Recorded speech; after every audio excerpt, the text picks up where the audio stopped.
Kekhawatiran warga belum usai pasca Semeru kembali memuntahkan awan panas guguran tepat di hari yang sama seperti tahun lalu. Kerusakan pun tak terhindarkan dan bahaya sekunder ini juga masih terus menghantui masyarakat di sekitaran lereng Semeru. Lantas, seperti apa kondisinya? Saksikan penelusuran tim fakta bersama saya, Tiara Harahap.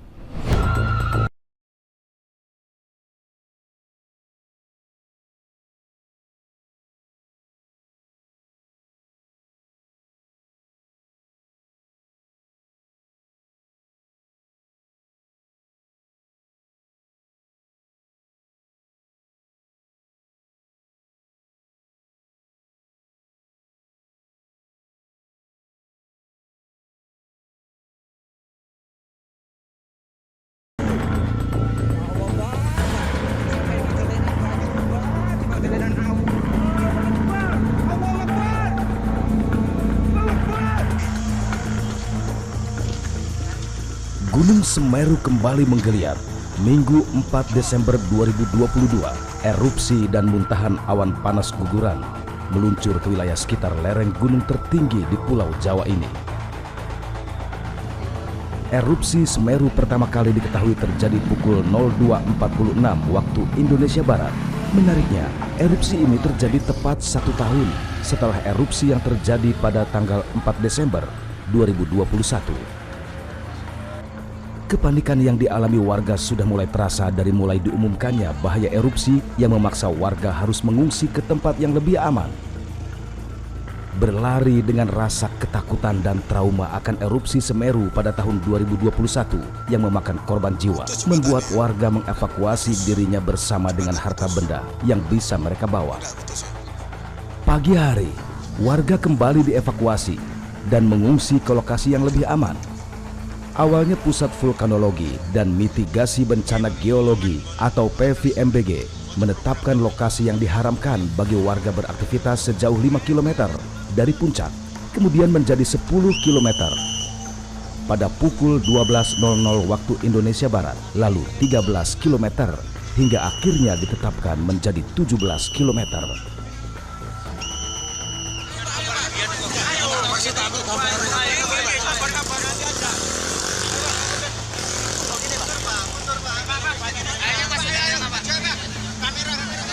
Tidak ada korban jiwa dalam bencana alam akibat erupsi Gunung Semeru kali ini. Namun kerusakan yang diakibatkan tetap serius. Rumah tinggal yang hancur lebur, lahan pertanian yang hilang akibat tertimbun material awan panas guguran, infrastruktur yang luluh lantak, dan banyak lagi.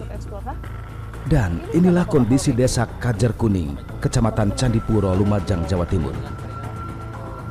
Salah satu yang terdampak paling parah oleh erupsi Gunung Semeru kali ini. Kondisi rumah warga yang awalnya sudah bersih dari pasir hasil erupsi Semeru pada tahun 2021. Namun ketika kami menginjakan kaki kembali ke tanah ini, pasir erupsi kembali menutupi rumah warga. Perjalanan kami menelusuri desa ini pun disuguhkan dengan pemandangan hamparan pasir Semeru dan rumah-rumah yang tak berpenghuni lagi. Udah masuk dusun Kajar Kuning. Kondisinya memang sudah tidak ada lagi yang tinggal di sini karena memang dua wilayah tersebut adalah wilayah terparah yang terdampak begitu. Nggak ada warga. Nanti kalau misalnya ada warga saya akan sedikit menanyakan aktivitas mereka di sini karena memang ini udah masuk zona merah ya, yang cukup membahayakan. Ini ada yang ke arah sana nih ngapain? Proses, ada yang kontrak, ada yang itu, ada yang di rumah kerabat. Nah ini apa?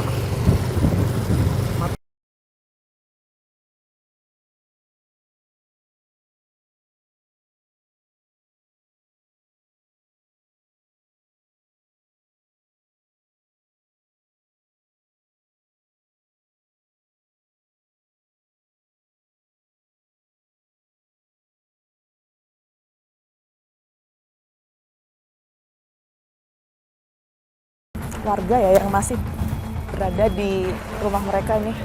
Kita akan coba tanyakan pemirsa. Assalamualaikum Pak, Bu. Punten, saya Tiara dari TV One. Ibu siapa? Maaf diganggu ya Bu ya. Ibu Lia. Ibu Lia dengan Pak Sumari. Ibu Lia dengan Pak Sumari. Oke, saya izin mengganggu sebentar Iya. ya Bu ya. Ini kondisi rumah sudah boleh sedikit saya lihat Bu. Iya, Ini iya, nggak silakan. memungkinkan lagi ya Bu ya, Iya, buat ditempatin.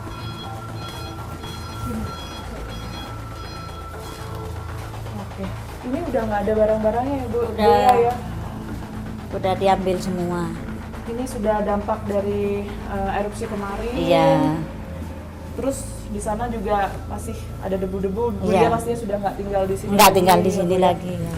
Kenapa Bu masih ada di sekitaran rumah ini?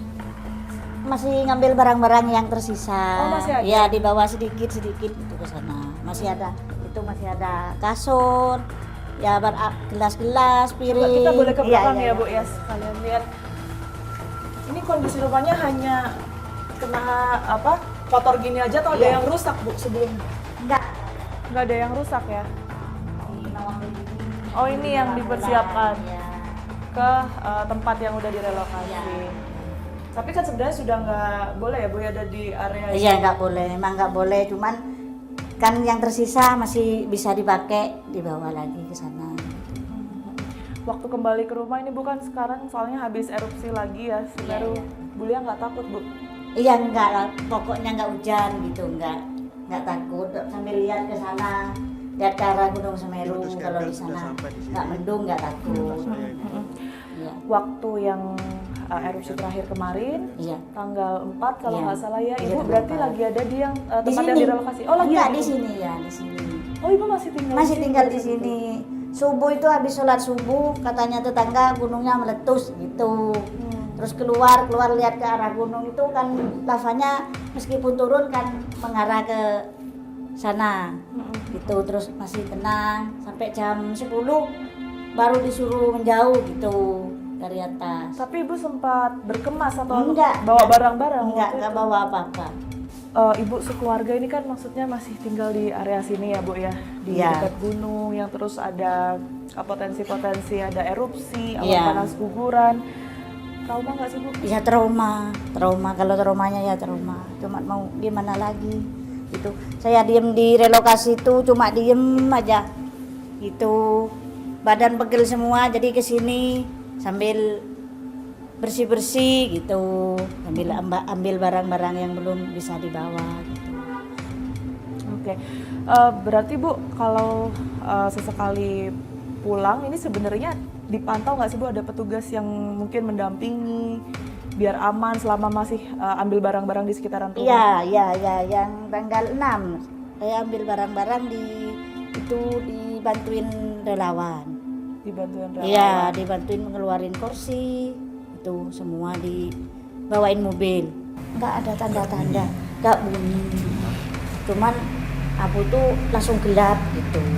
Kalau yang 2020, kalau yang 2021 tuh gelap. Gelap kalau malam, gelap apa? Cuma gelap bisa Gelap. melihat. Gelap kita tutup mata atau gelap maghrib? Aduh, gelap bukan gelap tutup mata. Kalau pikiran saya itu kayak gelapnya di dalam kubur itu udah yang saya rasain. Saya perlukan sama anak saya bertiga. Kalau mau meninggal udah meninggal sama-sama gitu saya di dalam rumah ini. Itu selalu bilang. Iya itu nggak bisa lari dah, nggak bisa lari lah.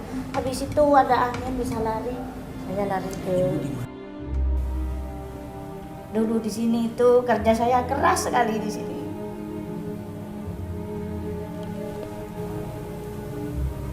Sama suami saya, anak saya di sini.